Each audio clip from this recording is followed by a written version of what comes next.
Welcome to the Value Investor TV podcast. This is the podcast that helps you grow your wealth and become financially independent. My name is Becco and my partner.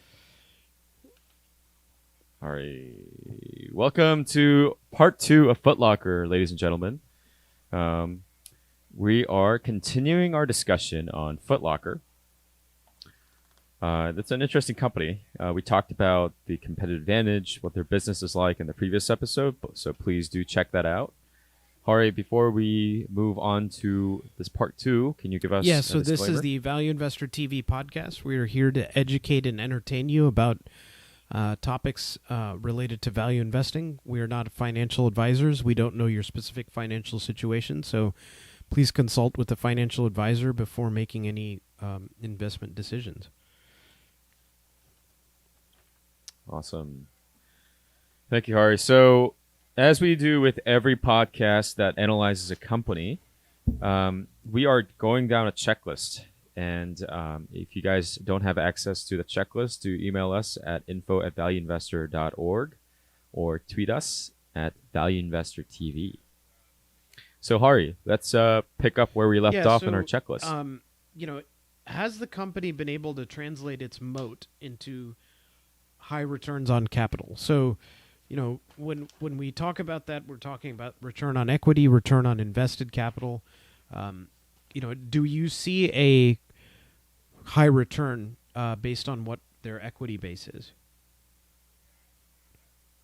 Yeah, so this is something that's super interesting. And, whenever we see a company, a management that's super focused on operational efficiency ratios, be it ROIC, ROE, ROA, be it any of those things, we find it very pleasant, because that's sort of the metrics that we look at as investors, right? How efficiently can they compound our money? So, in that light, having said that, if you look at Footlocker and their management, we'll talk about this later also, but their management is super focused on driving return on invested capital. Return on invested capital, so ROIC. And so if you look at that, ROIC in 2018 was 12%. In 2017, ROIC was 11%. In 2016, it was 15%. So if I could just give you guys a quick rundown of what ROIC, how do you calculate ROIC? The top is EBIT, so earnings before interest and tax. And the bottom, the denominator, is average invested capital. So what we're talking about here is capital that's really needed to run the business. So you're talking about total asset, take out cash equivalent because it's not being used for the business itself. You take out all the merchandise, inventories, you take out liabilities, and then you have your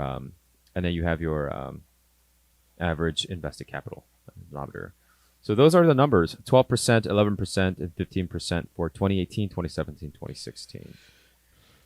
So what do you think about that number, Hari? I mean, I don't have the number to compare that number to some other company in front of me, but from your experience, what does that they've had a lot of like? fluctuation over the last 3 years because of various expenses and things like that. 15% is kind of the bare minimum that I would want to see, but I'd really actually want to see that above 25%. So, that number kind of, there's a couple things that are important about that profitability number. One, that number is really important if the company has room for growth, right? They can put that money back into the equity base to grow the equity base to then sell more products.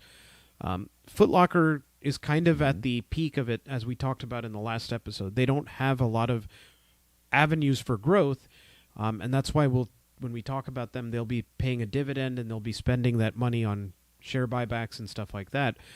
So really the yield that we will see as a business is going to be closer to the dividend plus share buyback yield. And the profitability here is not as important because they're not going to put the money back into the business, right? So, just to explain what I'm talking about, if a company doesn't spend any money, it reinvests 100% of it back into its business, you will, over the long haul, get a return close to that return on capital. But if they pay out all of their profits, then your yield will be closer to the dividend yield, right, or the share buyback plus dividend yield. So what we are seeing right now is a mature business. They don't have a lot of investment to make back into the business. So for right now, I think what that tells us is we're going to have to focus on what is this company going to return to us, and buybacks and shares, dividends, which we'll talk about in a little bit. Okay, so looking at the financials, is there any concern about the cash that's available to the company? Are they going to run out of money anytime soon, due to cash crunch or anything like that? Yeah. Actually, before I move on to that, I want to give you guys a little bit more color on the ROIC. And so ROIC, we talked about the definition of ROIC. Another metric that people use is return on asset. It's sort of the GAAP version of that. The return on asset is 13.9% in 2018, 7.3%, and then in 2016 it was 17.4%. So still, I mean, those numbers are sort of average, but what we're looking for is above average superstars. And so from that light, it doesn't meet the bar, but to Hari's point, this might be a different play altogether. So we'll talk about that. So moving on to kind of the cash requirements or the debt level, let's look at their balance sheet. If we look at their balance sheet, they have $891 million in cash or cash equivalent. And then in terms of long-term debt, they have $124 million. So you can see right there, I mean, they could pay out the debt immediately if they wanted to. In terms of cash crunch, I don't see that happening anytime soon. They also have credit facility, which is kind of like a credit card for big companies. They have credit facility with banks, big banks, so they have enough liquidity to move forward. But what's interesting about this company, as we talked about, this is a mature business, so a lot of their cash requirement is being fulfilled by cash that's generated from operations. So they don't need. No, so I mean, I think so let's move on here so that we can talk about the interesting stuff, which is with the valuation. Sure. So they are generating a free cash flow. Is that tell us a little bit about how much that free cash flow, what that looks like, and what the yield is there. Yeah. So let me just find this quickly in my notes. So as I said, they have cash on the balance on their balance sheet. They have $891 million, and then in terms of free cash, while I'm sort of trying to find this notes, can you define for our listeners what free cash is? Net cash flow from operations minus the capital expenditures. So in 2019, that number was around $600 million. And to give you an idea that the company is around $4.2 billion in market cap right now. So one way of looking at that is taking that number, dividing it by the market cap, you get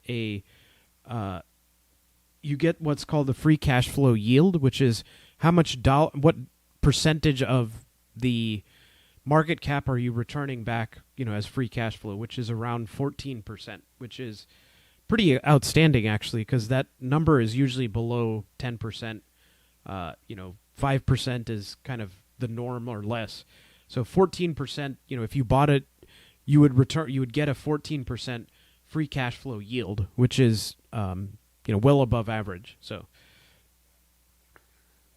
yeah. So if I could kind of summarize what Hari said there. So when we talk about free cash flow, this is cash flow from operation, and you subtract out all the CapEx. So these are CapEx that, these are like the store, refurbishing stores and putting money into digital infrastructures and things like that. You take that money out and you get free cash flow. In 2018, that number was around $600 million. So to be exact, 594. And, excuse me, 2017, about 539. And then 2016, 578. And so to Hari's point, you take that number, divide it by the market cap, which is stock price effectively. You get the cash flow yield. Okay, let's because we're going to use that free cash flow here in a minute when we talk about the buyback and the the valuation. So let's just look at the management here before we move on to valuation. Is the management properly incentivized to protect shareholders' interests over their own? Is there something that you see there that are there insiders that own a lot of the company, or are there anything that makes you feel confident in that management here? Yeah, I would say this. I don't have as much experience as you do, Hari, but from all the 10K readings that I've done in the past, this is one of the companies that I feel really comfortable trusting the CEO and what's written in 10K. The honesty and the transparency that they give us in terms of numbers is quite good. And when you look at the CEO compensation, the executive compensation, it further solidifies my trust. So if I look at their compensation plan, it's divided into cash and then into cash and stock options. So stocks, what they're driving towards is a couple things: average annual adjusted net income. So that's one thing that they have to pursue, and the other is 2-year average ROIC. So those are two metrics that that executives are driving towards, and then another metric here is customer connected scorecard. So this is how well do you know your customer. It's, if you put it into quantifiable metric, it's the percentage of identified customers through in-store digital app touchpoints. So effectively what they're trying to do is they're trying to incentivize executives to get a better profile of who is shopping at their malls and on their website. So those are sort of the metrics that CEO and the executive team is driving towards, and I feel very confident and I feel very comfortable with these okay. Sort of metrics. So I want to move along here because I want to spend enough time on the valuation because we're sure. We've been talking a lot about we spent a lot of time on the company and we spent a lot of time on the financials. So let's talk about how is the company handling. They have. We see that they're a mature business. They don't have a lot of place to put money back into that business. So what are they doing with that extra cash? What have they announced as far as buybacks and so on? Yeah, so with excess cash, you can do three things, right? You can buy back your shares, you can send it out as a dividend, or you can put money back into the business. What they're doing is they're doing all three things, but you have to look at how much of each things they're doing. So in the previous episode, we said their CapEx for 2019 is around $200 million. So that's the money that they're putting back into the business. If you look at the dividend, their per share annualized dividend is around $1.5, which is not bad. But what's really interesting here is the buyback program. Now I think this episode comes at a right time because we talked about the share cannibalism. We talked about what's that company called? NPV. So we talked about those companies. Here is we're kind of seeing a similar thing play out here. So in February 2019, the board of directors announced $1.2 billion share repurchase program for the next 3 years. And this is coming on the heels of another $1.2 billion share buyback program that the board authorized previously. So what that means is, again, let me put this into context. The market cap for the entire company is $4.2 billion. And the board is announcing a buyback program of $1.2 billion. effectively what they want to do is they want to retire a third of their share right now at the current valuation, which is a sizable return from investors' standpoint. You know, they're pretty much. I think the management is sort of realizing that the best place to put cash at this point, when the company is generating a lot of cash, and the top line isn't growing as effectively as they hope. The best place to put it is through dividend programs or buyback programs. Yeah, and that's what we're seeing here. To give you an idea of that, in 2012, the company had 155 million shares outstanding. Let's see, 2011, and as of 2019 in February, they had 115. So they retired over 40 million shares, and what that does is, if they reduce their share count by 33%, as Becco is talking about, that's actually a 50% bump in the earnings per share, right? Just doing the math. So that gives them a fairly sizable tailwind when they don't have any earnings growth or revenue growth. So over the last 10 years, the revenue has only grown at about 4.5%, but the earnings per share has grown at 17%.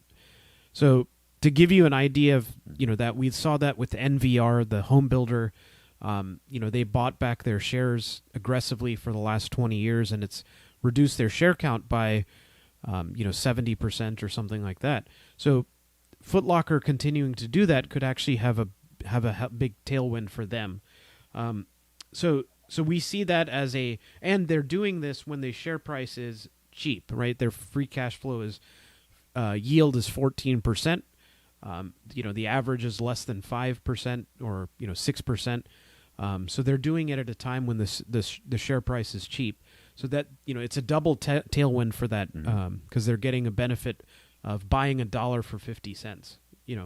When they buy back their own shares. Yeah. Okay.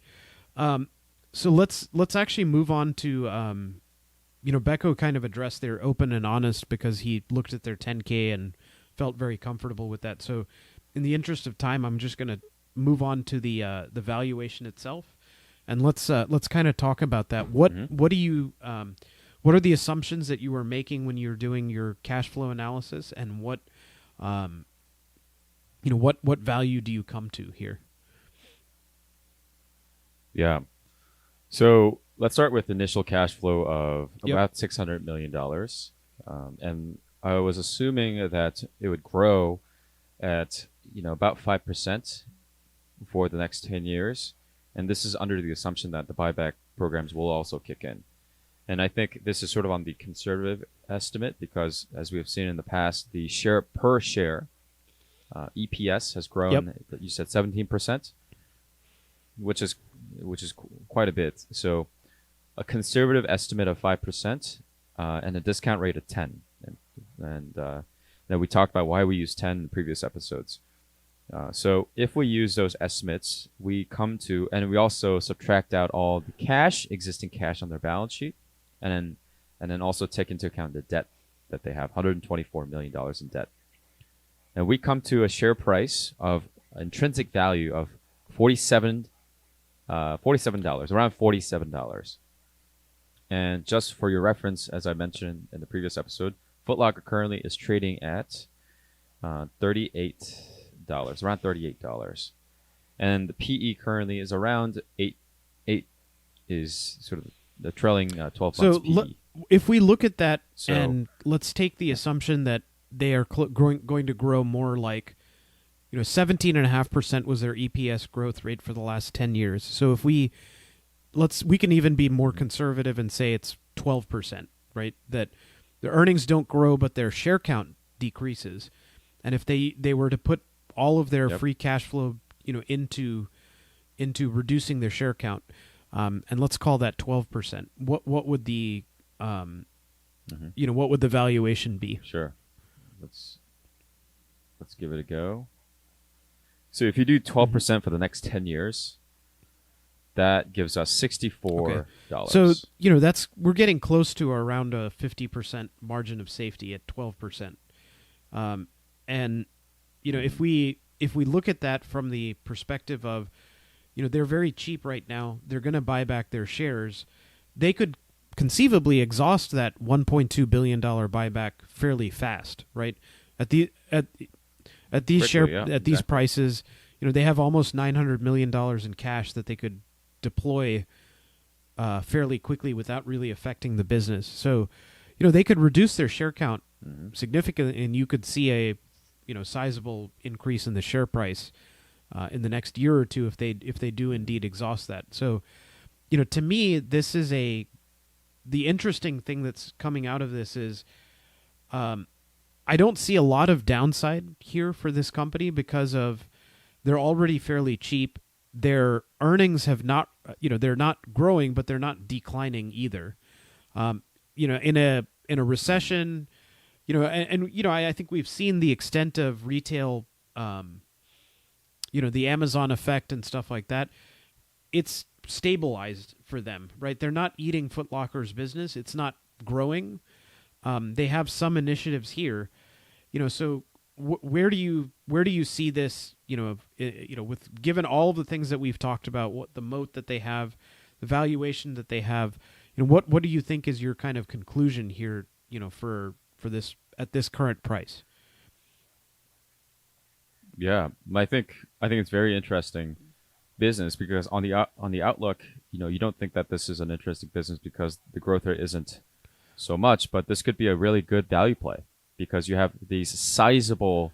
We're talking about a sizable buyback program, $1.2 billion for a company of a market cap of 4.5. What did I say? 4.2. I mean, this is I think this could be very interesting. Yeah, and I think there's also potential that they could continue that. If they just spent 80% of their buyback, of their free cash flow every year on buybacks, they could, Teledyne this and reduce their share count by 90% and see a huge spike in their earnings per share, which would drive the share price up, right? So, go. Yeah, what I want. Yeah, I think buyback is definitely a strategy going forward. What I would be concerned about at this point is, we've sort of checked off that this is not a growth company. We've checked off that this is more of a value play where you are really looking at share cannibalization. What I would be concerned with at this point is, are management going to drive towards that? Are they seriously committed in this share buyback program? Yeah, and we had looked at their incentives, and it was based on return on invested capital and adjusted net income. So it wasn't actually based on earnings per share, right? So the share buyback wouldn't really benefit them. Now, that doesn't necessarily mean that they wouldn't want to pursue this, right? Share buybacks are typically driven by the board, not by management. And so a share buyback here could be a potential tailwind that, and then we see benefit from higher return on capital and a higher net income. That's kind of a bonus for us, right? We're assuming that there is no net income growth going forward. We are seeing all of that growth through the reduction in the share count, which is perfectly fine. I mean, if they are able to maintain the last 3 years, they've essentially been flat on their net income. If we assume that that's the case, but the share count decreases, you can still see a significant rise in your earnings per share. So the board would be happy, and only we would see a benefit if indeed they're able to execute this power program, power store program going forward, right? Yeah. I mean, I think to answer your question, I think this is going to be a really interesting case study to watch, and how the management sort of handles this company going forward. And also something to keep in mind, you said, board of directors are sort of in charge of the buyback programs. What could be interesting at play here is that the CEO is also the chairman. And so what does his incentive look like? His incentive structure aligns with exactly what I mentioned before. It's the customer connected scorecard.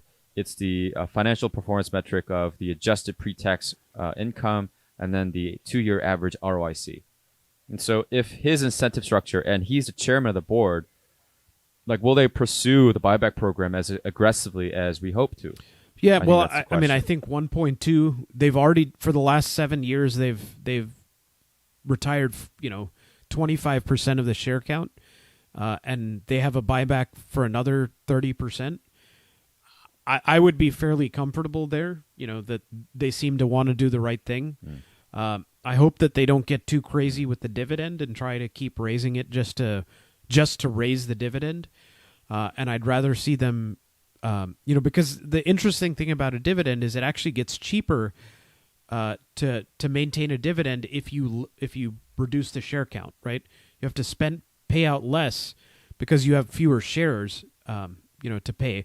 So what I hope for is that they just continue to buy back, because at these prices, it would be dumb not to just buy back as much as you can, right? So, the one thing, I guess, I think couple things that I want to mention before we close off is that if you look at the CEO's earnout in 2018, the base salary cash was about $1 million, and everything else was basically stocks.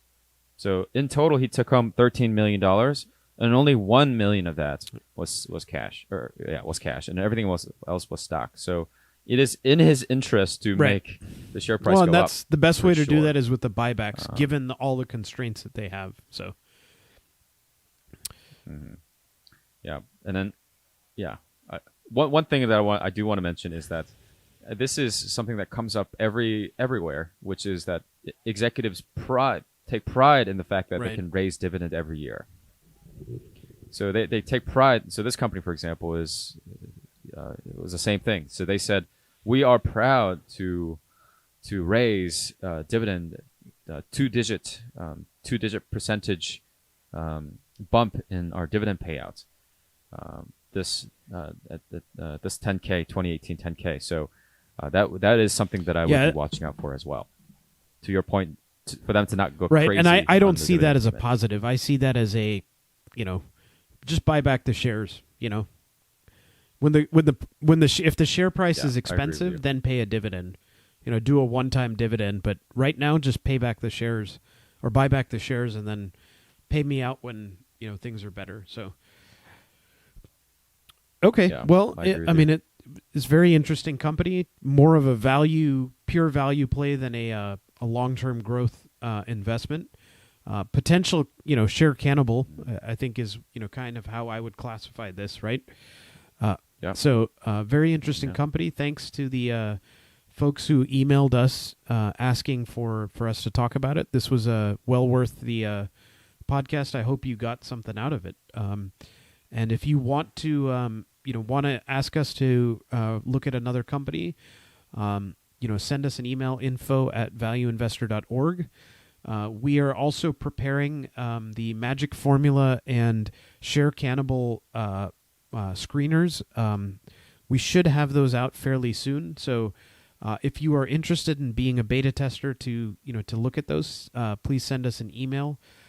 We are hoping to have that available in September. We're just putting the finishing touches on that stuff.